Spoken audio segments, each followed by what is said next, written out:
You are listening to the For Flourishing's Sake podcast by Frederica Roberts.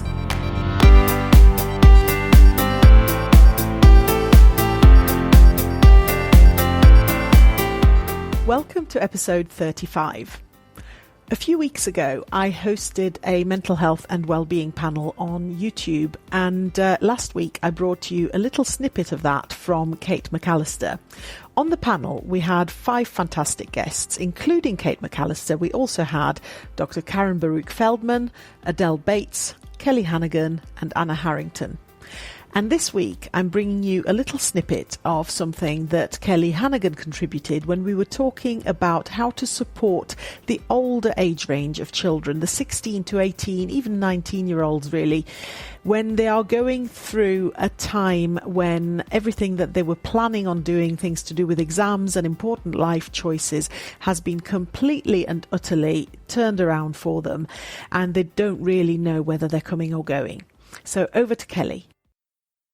In terms of that area, the 16 to 19-year-olds, I think the most important thing is to give them an opportunity to speak about how they're feeling, but in a really gentle way. For those of you that have got boys out there, whether they're in your class or in your home, they're not always forthcoming with talking about their feelings. But I pick times when we're all together. So we have a routine at home where we all eat around the table and there's no social gadgets available, no TV. And that's a really good time when they're stuck there feeding their bellies. Have a chat with them, check in with them, ask them how they're feeling, see if there's any that they would like to challenge themselves on, sign up for online courses. My children at home have just set up a makeshift greenhouse and they're growing vegetables. So they're really thinking about the effects on the world and how they can be the change in the future. Because I think when you've got a pause moment, it gives you the opportunity to think about, okay, let's look forward. We can't look back, but what can we do differently in the future to give us more of a sense of calm and peace? Because I think we've been so busy and caught up with life that I think we could look at this as a gift in the sense of having a space to reflect. It doesn't take away the trauma or the crisis point that we're in, but I think giving young people the opportunity to be solution focused. What can they do with this time? How can they use this purposefully? Is there something that they've always wanted to connect with? Is there a project? So my son, who was taking his GCSEs, has now decided to start an EPQ practice project, so an extended project for his A-levels.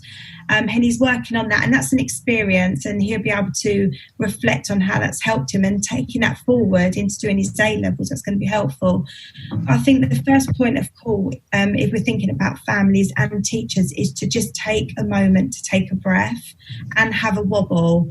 Like Adele was talking about earlier, I've had wobbles. I've found it really challenging to get into some sort of routine, but what I've done is I'm being kind to myself and I'm allowing myself to have that wobble.